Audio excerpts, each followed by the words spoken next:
Game of Thrones is one of the most successful but also most heathenous programs currently on television. I would therefore like to give my top 5 reasons for why Game of Thrones is the worst program on television.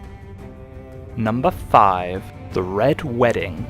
The Red Wedding is one of the most famous scenes in Game of Thrones history, and yet you will notice something which goes completely against God's way. I am of course talking about the fact that before their meal, they fail to pray.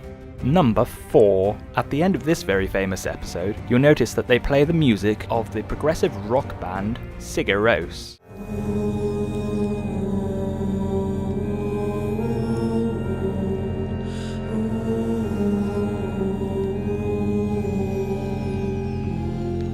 However, they could have just as easily played Summer Holiday by Cliff Richard. We're all going on a summer holiday, no more working for a week or two.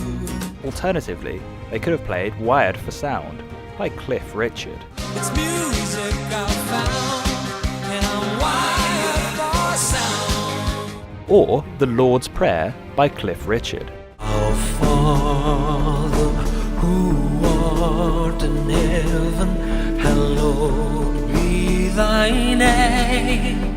Number 3. In this scene, you'll notice that the protagonist, Jon Snow, is risen from the dead. However, they raise him from the dead merely a day after he died. This is significantly less than the necessary 3 days that is required in order to put your affairs in heaven in order.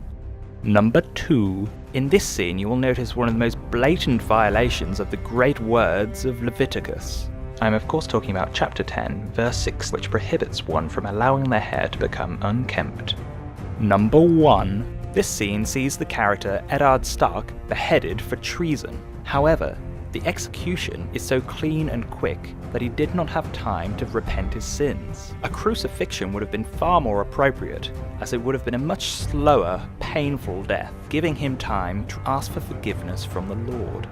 So thank you very much. Those are my top 5 reasons for why Game of Thrones is the worst program on television. Don't forget to like, share, subscribe, go to church for 40 to 50 years, die, and then go to heaven.